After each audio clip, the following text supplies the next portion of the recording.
All right, so let's get to it. Today we're going to be talking about life lessons that I found from painting my kitchen cabinets. So I repainted my kitchen cabinets. So I've been in this house for two two years now, and in the kitchen they had taken like the builder's grade cabinets that were like cherry wood and painted it over with like a wood stain that's real dark, and they did a real shitty job. So since moving in, these cabinets have been an annoyance, and I think this is like we can all relate on that like thing in your house that you're like, this just kind of pisses me off. I'm constantly looking at that thing. I am focused on it. My attention is just drawn to that thing in the kitchen. And for me, it was definitely the cabinets, and just like the way they look to me was something that just bothered me.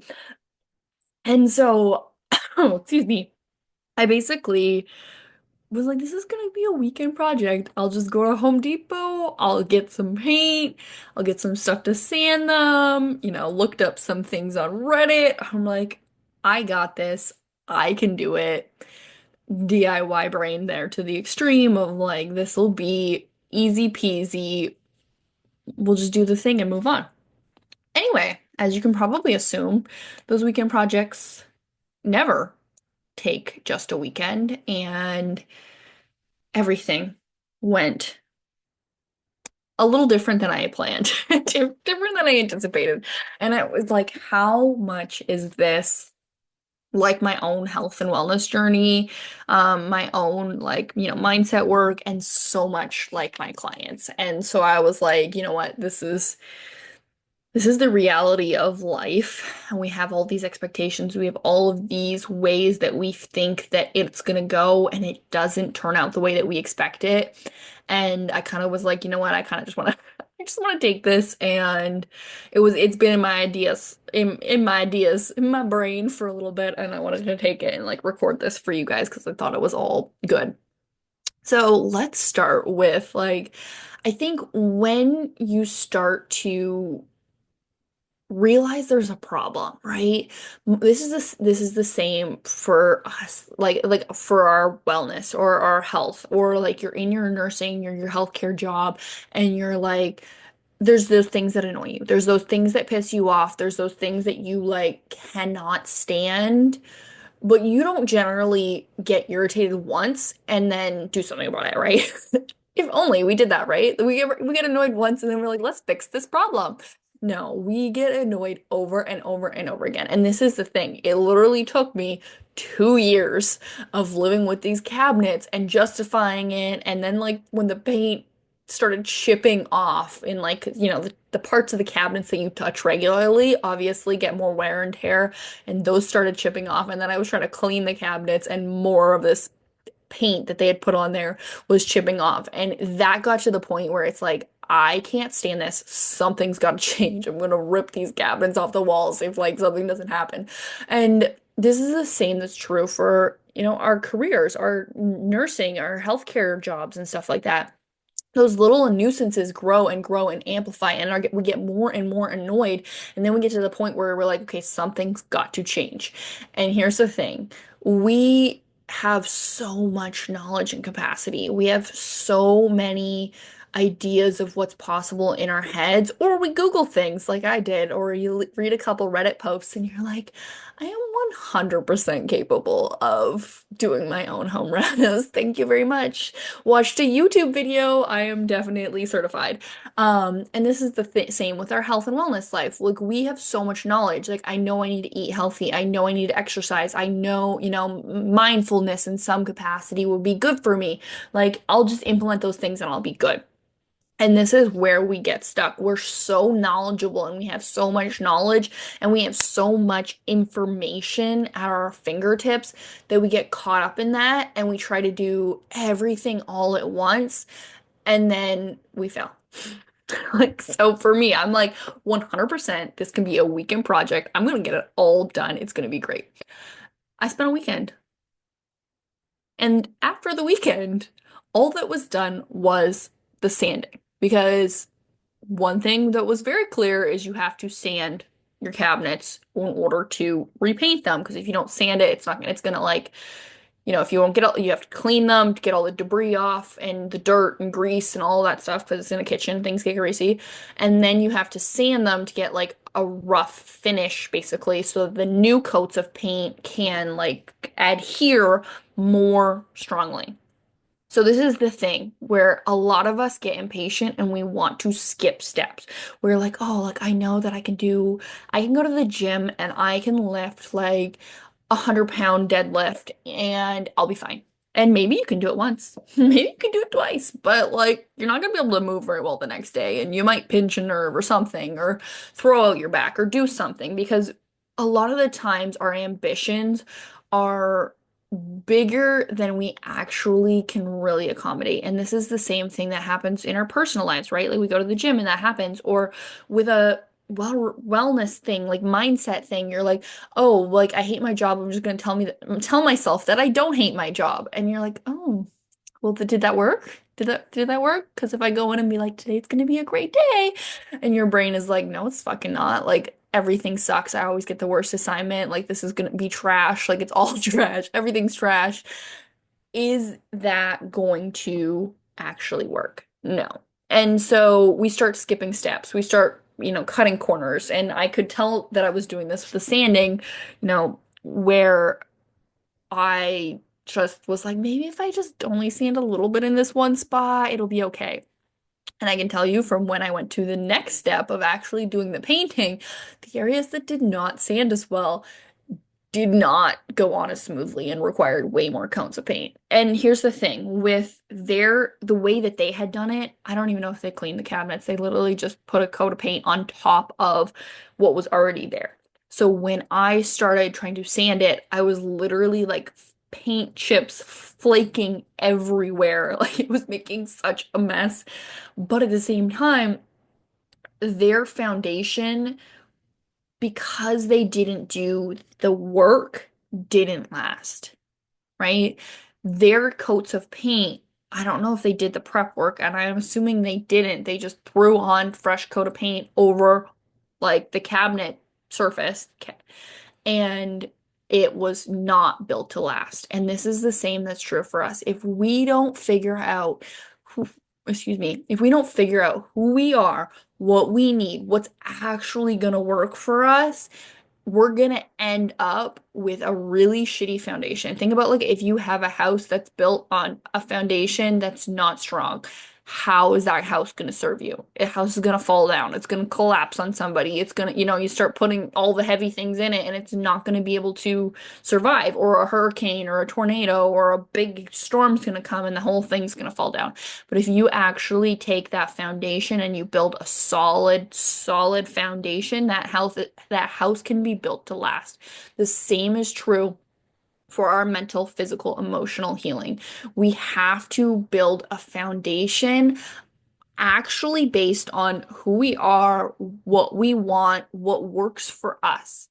And this comes into kind of a funny story of doing this kitchen project. I'm just gonna set the scene. So this is like day 2 or 3, and I had done like I took the cabinet doors off and did that stuff in the garage, but like I didn't take the cabinets themselves off the wall. So I was in the kitchen like using a hand sander and like a paint thing to like to literally scrape paint off because they did such a poor job that it was literally like flaking, like paint flakes off. And so I was just scraping the coat of paint off that they had put on.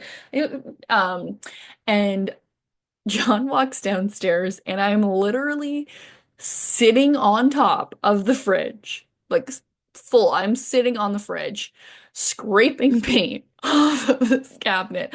There's paint chips every fucking where, like all over my face, all over my body, all over like everything. There's paint chips everywhere. And he was like, WTF, like he was coming downstairs to like make his lunch. And it's like literally standing on top of the fridge covered in paint. And he kind of freaked out. And was like, "What are you doing? Like, why are you doing this? Why are you making such a mess?" Like, he's like, basically, his brain came up with the way that he would have completed the project. And his brain came up with a way that he would have completed the project in a different way than I would have completed the project. And this is kind of like the all roads lead to Rome kind of thing. Like his method and my method could both be effective at getting the job done, but my brain didn't see what his brain did, and his brain didn't see what my brain did. His brain just walked in with me literally sitting on top of our fridge with paint chips everywhere and him like kind of being like so overwhelmed and overstimulated and like having a like panic moment of like what the hell are you doing?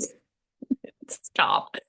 And my brain is like, well, I could pull out the fridge and move things and get the ladder and everything, but I feel like this is just easier and I'm just gonna make it work. And so that's the way that I had gone about it, and it made sense for my brain, and I did get the job done. And did I make a mess while I did it? 100%. But that's not the path his brain would have taken. And that's what I'm kind of trying to get at is your path is not somebody else's path. And I think this is something that we can get really mixed up in and really confused about when it comes to being in the healthcare profession, right? There's so much structure that we have in this career when it comes to education, when it comes to certifications, when it comes to qualifications to be able to do so much within our jobs. We have to follow certain guidelines, certain processes and protocols and things like that. And if you want to, work as a physician, you have to have, a degree as a doctor, you have to have board certifications, you have to have, residencies and all of this training. So it makes sense for our brains that we would try to follow somebody else's path. And this is something that I had to learn the hard way because I feel like when I was starting with this and I got to my quote unquote best nursing career, like I got to the job that I thought would be, the end all be all, I'm gonna love life here. And then I started guessing things and wondering, like, is this really for me? Is this really what I want? I don't know. This like didn't seem to make me feel the fulfillment and satisfaction that I was expecting. And then people are like, oh, well, you should go become a nurse practitioner. You should go back to school, get your master's, do this, do that, do that. And it made me more confused because I had so many people's outside voices, and it just added to that confusion. And here's the thing that could have happened with the kitchen. Like, I could have done John's technique and it could have worked for me, but it wasn't my path. And I feel like if I had done the way he wanted to do, I would have only been doing it for him rather than for myself. And this is what happens to a lot of us. We think, oh, we'll be happy when this person went and did it and it was good for them. So maybe I'm going to be happy too. But you are not that person. What you're good at is not the same as what that person's good at. What you enjoy authentically as a person is not the same as what that person enjoys. And yes, you may have things that you can agree on and values that like relate to one another, but at the end of the day, the way you want to help your patients is the different than the way they want to help the patients. The way you want to help people and that lights you up is different. So we can't just have somebody say, no, you're on the wrong path, go this way, and then be like, oh, okay, they told me to go that way, I'm going to go that way. You can try it. You can try it. And I'm sure you have. But have you been successful long term following somebody else's path? No. And here's the thing that's like absolutely insane about our brains.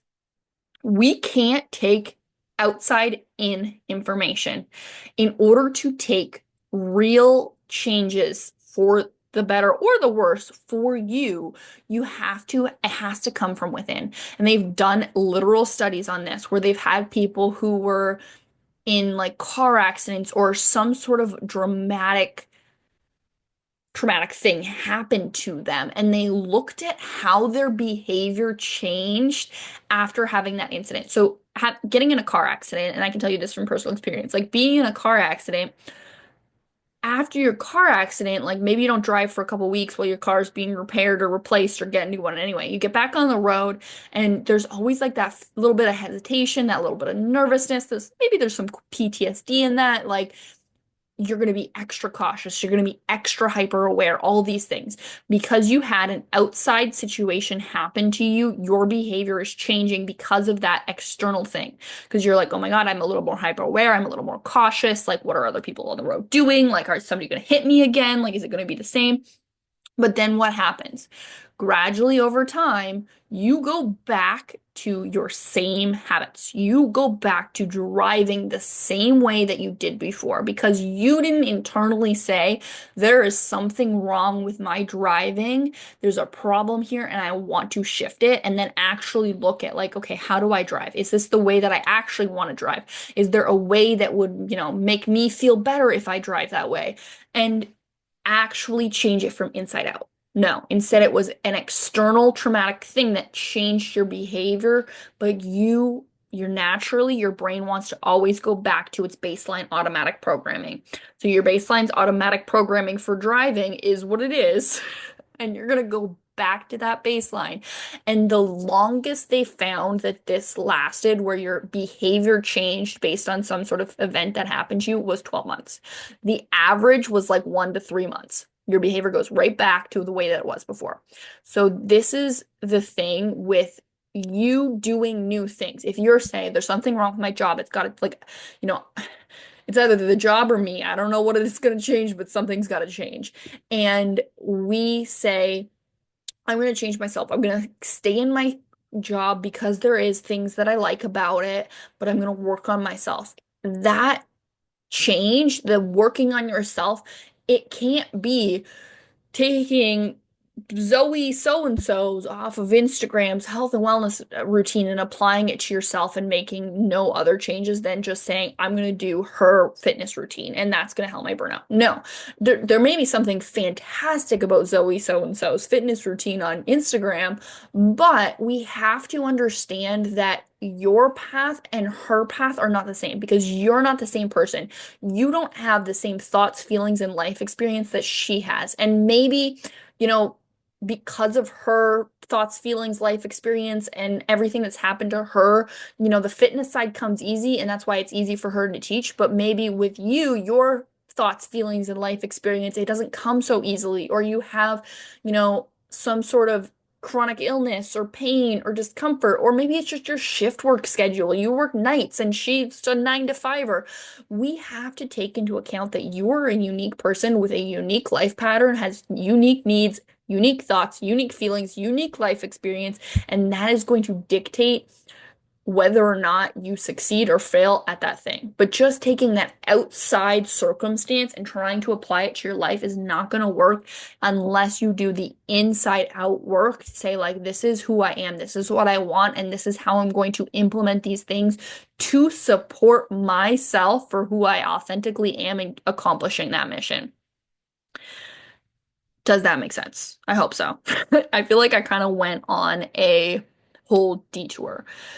With the cabinets, this is something that was also apparent. And as this was like the first time that I've ever painted cabinets in my entire life, I did read the Reddit reviews, then watched a YouTuber video or two, but I'm no expert. So I was doing some experimentation of like painting thicker or thinner coats of paint and things like that. And here's what I found. The thinner coats of paint, so with the proper cleaning, sanding, then the thinner coat of paint and doing like a couple of paint coats, it actually seemed to be more durable. And I think this is the same for our wellness routines and things that like we implement in ourselves for mental, emotional, and physical health things. If we try to do all at once, if we try to go from feeling like a 2 out of 10 to an 8 out of 10 in one thing, we're not going to see the results that we want because one single day hitting the gym, one single health meal, one single sitting there and meditating is not going to make or break it. It's small things over time. Light coats build up to have a strong foundation. One, walk is amazing, but having a walk every single day is going to be part of a routine, which is just helping you feel more grounded, feel more connected to nature, have that movement, help with the cardiovascular, like be your calming time. But the one thing when you try to do it all at once, it doesn't work. When you try to go to the gym, I'm sure we've all done this because I know I have, where you went to the gym and you haven't been in a while and then you went like full ham and you wake up the next day and you can barely move. How does that help you go back to the gym? It doesn't, because you're like, now I have to recover. I never want to do that again. That was absolute trash. That was terrible. But if you go and you go a little bit light because you haven't been in a while, and then that feels good. Oh, I really enjoyed that. Okay, now like we can go a little bit more and a little bit more. And what if the goal is just 1% better?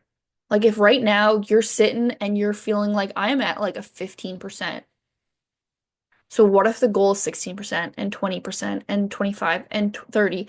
Like slow incremental changes in your mental, physical, and emotional health will amplify and start to exponentially increase over time. But we cannot think that we can do it all at once. And that is something that like our society is so instantaneous. Like we get everything Amazon delivery, like coming in like 2 hours now. Like we're just so cultured and used to that, but that's not how it works when it comes to our mental, physical, and emotional healing to last when it comes to healing your burnout, right? We want changes and tools that will implement the change for your full lifetime.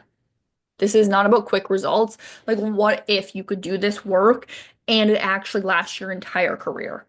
Is it worth it? 100%. That's what we want. We don't want some fad diet that we can only stick to for 2 weeks and then we fall off the wagon. Like, we want things that are built to last. So, this is just something that's really important for us to remember. Like, okay, other people's timelines are not our timelines.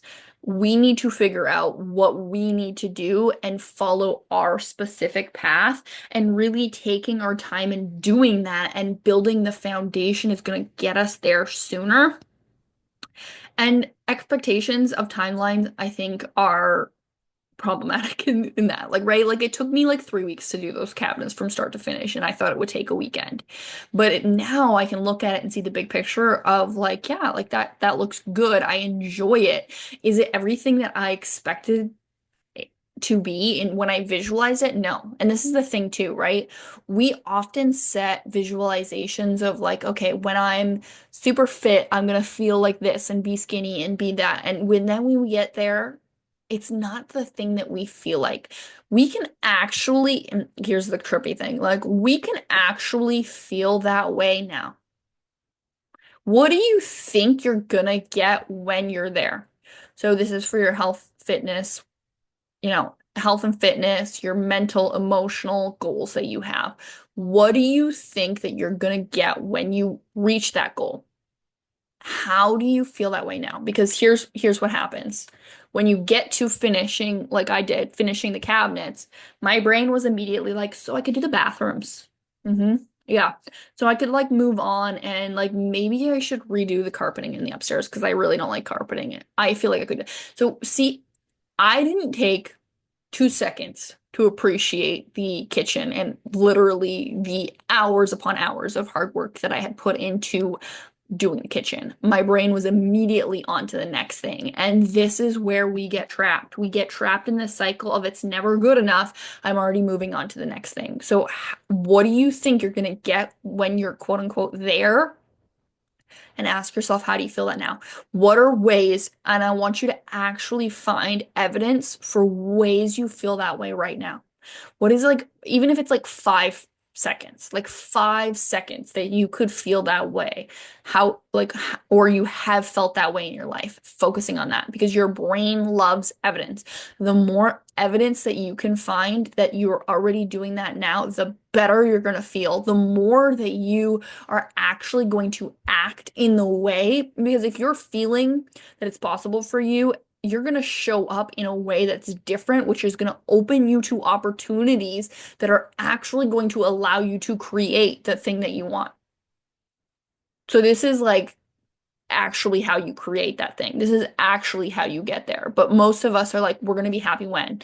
We're always living in the future or living in the past. We're never actually enjoying our lives here in the moment. And so part of the capacity to heal your burnout and actually enjoy your career is making these neural changes to feel that way about yourself now so that you are the version of you that can create the career that you are completely obsessed with, that has the energy and the capacity to live the life that they absolutely love with all kinds of hobbies and passions and things that you want to do. And that is all possible without necessarily having to change your current job. Because I've done that for myself and I've helped a lot of my clients do that. So this is the challenging work. And I think this was a little all over the place, this podcast episode. So if you have any questions and want to clarify it, feel free to message me about it.